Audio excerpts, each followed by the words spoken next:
The Exile and Survival. The Galactic Alliance Council chamber fell silent as the final vote was tallied. Supreme Chancellor Vexlar, his 6 eyes blinking in sequence, a sign of satisfaction among the Arxian species, looked down at the human delegation. "The decision is unanimous," he announced, his translator converting his chittering speech into standard galactic common. "Humanity is deemed too unpredictable, too violent, and too dangerous to remain within civilized space. You will be relocated to the frontier region beyond the Scutum Centaurus arm."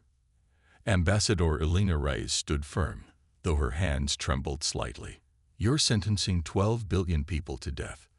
The frontier is uncharted, filled with stellar anomalies and predatory species.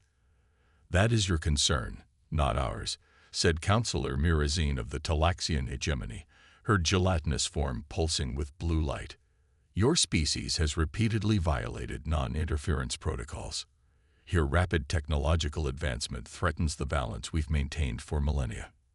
"You fear what you don't understand," Elena replied, but the guards were already moving to escort her from the chamber. The relocation began 3 standard months later.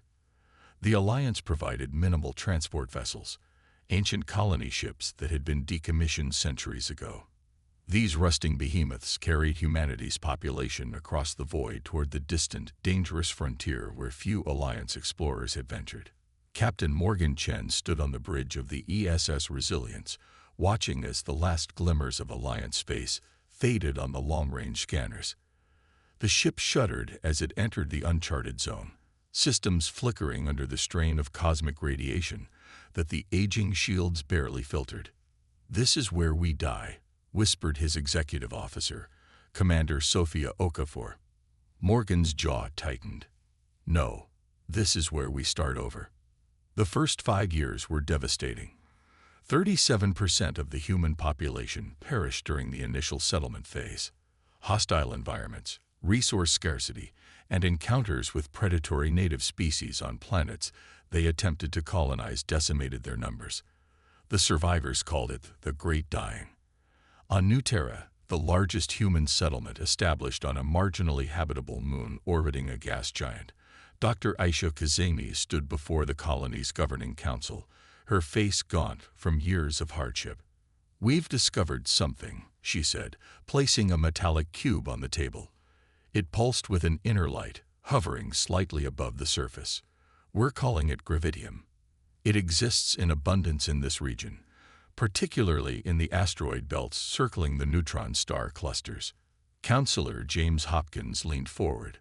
"What does it do?" "It responds to thought patterns. It can manipulate gravity, space, and potentially even time. Nothing like this exists in Alliance space. They've never explored this far. It could be the key to our survival." Over the next 2 decades, humanity transformed. The discovery of gravidium and other exotic elements unique to the frontier region accelerated technological development at an unprecedented rate. Cities rose from the dust of hostile worlds, enclosed in gravidium-powered shields that could withstand even the most extreme environments. The United Earth Dominion was formally established on the 50th anniversary of the Exile. What had begun as a desperate struggle for survival had evolved into something the Alliance could never have anticipated. A civilization that had adapted to and mastered an environment they had considered uninhabitable. Admiral Elena Chen, granddaughter of Morgan Chen, stood aboard the UED Vindicator, a warship unlike anything the known galaxy had ever seen. It didn't resemble the sleek, elegant vessels of the Alliance. The Vindicator was angular, asymmetrical, and utterly practical, built for warfare in the chaotic environment of the frontier. "Fleet is assembled," Admiral reported her tactical officer. "The Charnog swarm ships have been detected approaching the Proxima colony." The Charnog were one of many predatory species native to the frontier, insectoid hive minds that consumed everything in their path. The Alliance had never encountered them, protected as they were by the buffer zone of uncivilized space. "Engage gravidium drives," Elena ordered. "Let's show these bugs what happens when they threaten human worlds." The battle lasted less than an hour. The Charnog ships, though numerous, couldn't match the revolutionary technology the humans had developed. Gravidium drives allowed the UED vessels to manipulate space itself, appearing and disappearing at will, striking from impossible angles. In the aftermath, as rescue ships recovered survivors from the partially damaged colony, a strange vessel appeared at the edge of the system. Unlike the organic ships of the Jarnok, this one was clearly built by an advanced civilization. "We're receiving a transmission," said Communications Officer Rajpatel. "It's not Alliance standard." The view screen activated, revealing a humanoid figure with silvery skin and 3 pairs of arms. "I am Ambassador Klexon of the Draveri Confederacy. We have observed your defense of this system with great interest." Elena straightened her uniform. "I am Admiral Chen of the United Earth Dominion. The Draveri are unknown to us." "As you are to us," replied Klexon. "We exist beyond what you call the frontier. We have been watching your adaptation to this region with great interest. The Alliance exiled you here, believing you would perish. Instead, you have thrived in ways they could never imagine. We've had no choice but to adapt," Elena said. "The Alliance fears what they do not understand. They have done this before, to other species deemed too unpredictable. Most perished. You did not." The ambassador's multifaceted eyes glimmered. "We believe an alliance between our peoples would be mutually beneficial. The Draveri were merely the first. Over the next century, humanity forged connections with a dozen species that existed beyond Alliance space, civilizations that had either evolved independently or, like humans, been cast out and survived. Together, they formed the Frontier Coalition, a powerful alliance of outcasts and survivors. By the 200th anniversary of the exile, the United Earth Dominion had expanded to control over 300 star systems. Their technology had evolved along paths the Alliance scientists had never contemplated, shaped by the unique properties of gravitium and other exotic materials found only in the frontier. In the Grand Assembly Hall on New Terra, now a thriving world with towering cities and orbiting shipyards, Prime Director Elijah Reyes, a distant descendant of Ambassador Elena Reyes, addressed the coalition representatives. 2 centuries ago, the Galactic Alliance cast us into the void, believing us too dangerous to exist among their civilized worlds. They expected us to die in the darkness." He paused, looking across the chamber at the diverse beings who had become humanity's allies and friends. "Instead, we have built something greater than they could have ever imagined." The assembly erupted in cheers, a cacophony of different vocalizations from a dozen different species. "And now," Elijah continued once the noise had subsided, "we have detected something troubling in the deep void beyond even the frontier. The Voidborn are stirring, and they will not stop at our borders. The Alliance, in their complacency, is blind to the threat that approaches." Klexon, now the elderly High Consul of the Draveri, nodded gravely. "If the Voidborn reach Alliance space before they are prepared, they will be annihilated. Despite everything, that would destabilize the entire galaxy. Then we must do what the Alliance never expected," said Elijah, his voice resonating through the hall. "We must return, not as supplicants begging for raid mission, but as equals bringing warning of a threat they cannot face alone." The assembly fell silent, processing the implications. The Alliance exiled us, believing we would die forgotten in the dark. Instead, we have built an empire among the stars they feared to tread. And now we will return to save those who abandoned us. Elijah's voice hardened with determination. "Prepare the fleet. The United Earth Dominion is going home." The return and reckoning. The Galactic Alliance border outpost Sentinel-9 had stood as a silent guardian for over 2 centuries, marking the boundary between civilized space and the wild frontier. In all that time, no significant threats had ever emerged from that darkness. The Alliance had forgotten why they even maintained these outposts. Lieutenant Commander Tazreen yawned, her feline features expressing boredom as she performed the routine sensor sweep. 200 years of nothing had made the assignment a punishment posting for Alliance officers who had fallen out of favor. The sensor console suddenly erupted with alerts, startling her so badly she fell from her chair. "Impossible," she whispered, staring at the readings. "Control, this is Sentinel-9. We have multiple correction, hundreds of vessels emerging from the frontier." In the Alliance capital world of harmonious unity, Supreme Chancellor Ganthor was awakened from his hibernation cycle by the urgent summons. The ancient Valerian straightened his ceremonial robes as he entered the emergency council chamber. "Report," he demanded of the assembled military leadership. Grand Admiral Klivik activated the holographic display. "A massive fleet has emerged from the frontier region. Over 500 vessels of unknown configuration, utilizing technology our sensors can barely comprehend. Pirates. Some new frontier species." "No, Chancellor." The Admiral's voice was tight. "They're broadcasting in perfect Alliance standard. They're human." A murmur went through the chamber. Humans. Most counselors had to search their databanks for reference. An obsolete species, exiled centuries ago, presumed extinct. "Impossible," Ganthor declared. "They couldn't have survived out there, let alone built a fleet of that magnitude. Nevertheless, they're here. And they're requesting, no, demanding, an audience with the full Alliance Council." 3 days later, the human delegation stood in the same council chamber where their ancestors had been condemned to exile. Ambassador Marcus Chen, bearing the insignia of the United Earth Dominion, faced the stunned faces of the Alliance leadership. Beside him stood representatives of the Draveri, the Scythal, and 3 other species the Alliance had never encountered. "We were sent to die," Marcus began without preamble. "Instead, we thrived.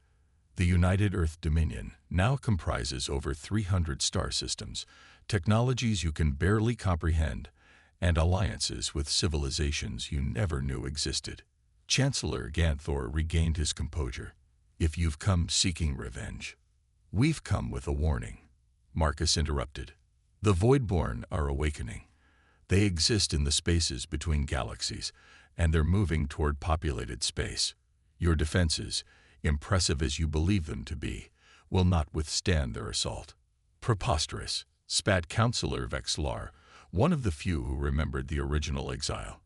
"You fabricate threats to force us to accept your return." Marcus nodded to his aide, who activated a holographic projection. The council chamber darkened as it filled with images of massive shadow-like entities devouring entire star systems, leaving nothing but empty void in their wake. "This is happening now, at the edge of frontier space. The Voidborn consume everything, matter, energy, even the fabric of space-time itself. They will reach Alliance territory within 5 standard years." For hours, the debate raged.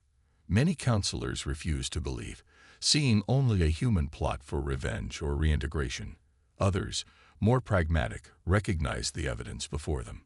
In orbit above harmonious unity, Fleet Admiral Sophia Rice stood on the bridge of the UED Redemption, the most powerful warship humanity had ever constructed. Her second-in-command approached with a troubled expression. "The Alliance is mobilizing their defense fleet," he reported. "Not toward the frontier, but toward us." Sophia's expression remained calm. As expected, old fears die hard. The Alliance battleships surrounded the human fleet, weapons charged. "UED vessels, you are ordered to withdraw from Alliance space immediately," came the transmission from the Alliance flagship. Sophia opened a channel. "Alliance Command, we did not come to fight you. We came to save you from annihilation. You have 1 hour to retreat beyond the border." Before Sophia could respond, space itself seemed to tear open at the edge of the system. A massive, shadowy form emerged, an advanced scout of the Voidborn, far ahead of the main force. The Alliance vessels immediately redirected their fire toward this new threat, but their weapons seemed to pass harmlessly through its semi-corporeal form. The Voidborn entity extended tendrils of darkness that wrapped around the nearest Alliance cruiser, which began to disintegrate before their eyes. "All ships, engage gravidium drives," Sophia ordered. "Target the entity's dimensional anchor points." The human vessels moved with impossible precision, their specialized weapons striking at points in space that appeared empty to conventional sensors. The Voidborn Scout writhed as its connection to its home dimension was severed, and then imploded in a silent flash of anti-light. In the aftermath, as rescue operations commenced for the damaged Alliance vessels, an uneasy truce formed. The evidence of the Voidborn threat could no longer be denied. 3 months later, humanity established a permanent embassy on Harmonious Unity. The knowledge they'd brought from the frontier, of gravidium technology, of the Voidborn threat, of the civilizations beyond known space, transformed Alliance understanding of the galaxy. In a private meeting chamber, Chancellor Ganfor faced Ambassador Marcus Chen. "Your people have every right to hate us," the Chancellor admitted. "We condemned you to what we believed was certain death. Hatred is a luxury we cannot afford," Marcus replied. "The Voidborn will require every resource we have to defeat. And after, if we survive." Marcus's gaze was steady. "The galaxy will need a new order, one that doesn't fear difference or unpredictability, but embraces it as strength." In the years that followed, as the Voidborn War raged across multiple fronts, humanity led the combined forces of the Alliance and Frontier Coalition. Their unique technologies and adaptability proved crucial in battles against an enemy that defied conventional physics. The final confrontation took place in the void between the Scutum Centaurus and Perseus Arms, where a combined fleet of over 10,000 vessels from dozens of species faced the main Voidborn swarm. At the center of the formation, aboard the flagship Resilience, named after that first colony ship, stood Supreme Commander Ilara Chen, the culmination of generations of human adaptation and evolution in the harsh frontier. "All ships engage dimensional anchor protocol," she ordered. "Gravidium drives to maximum." Across the fleet, gravidium cores pulsed with power, manipulating the fabric of reality itself. The humans had discovered that the Voidborn could be trapped and contained by creating a self-sustaining pocket dimension, a prison between universes. As the massive gravidium generators activated, a rift opened in space, not tearing reality, but folding it precisely. The Voidborn swarm was pulled inexorably toward this new dimensional pocket, their shadowy forms writhing in alien fury as they recognized the trap. The battle lasted 3 days by standard time. Thousands of ships and lives were lost, but in the end, the rift sealed, taking the Voidborn threat with it. In the aftermath, as the galaxy began to rebuild, a new council was formed, not an alliance that excluded and feared, but a federation that embraced the strength found in diversity. At its center stood humanity, no longer exiled but elevated. On the steps of the new Federation capital on Harmonious Unity, now renamed Concordia, Prime Director Ilara Chen addressed representatives from over 500 species, those from the old Alliance, the Frontier Coalition, and newly discovered civilizations eager to join this new galactic order. 2 centuries ago, humanity was cast out, sentenced to extinction for being too unpredictable, too adaptable, too dangerous, she began, her voice carrying across the vast plaza. Those very qualities saved not only us, but all intelligent life in this galaxy. She gestured to the stars visible in the evening sky. We were banished and forgotten, but we built something greater than anyone could have imagined. Now we offer our hand not in dominance, but in partnership. The void is vast, and dangers we cannot yet imagine lurk in its depths. A cheer rose from the assembled multitude, a chorus of voices in hundreds of languages. Together, we will face whatever comes next, Ilara concluded, not as exiles or rulers, but as a united galaxy, stronger because of our differences, not in spite of them. As night fell on Concordia, the lights of the new Federation capital glittered like stars brought down to Earth, a beacon of hope in a universe that had once rejected humanity, but now looked to them for leadership. The exile had been meant as an end, but instead it had become a beginning, the first chapter in humanity's true journey among the stars.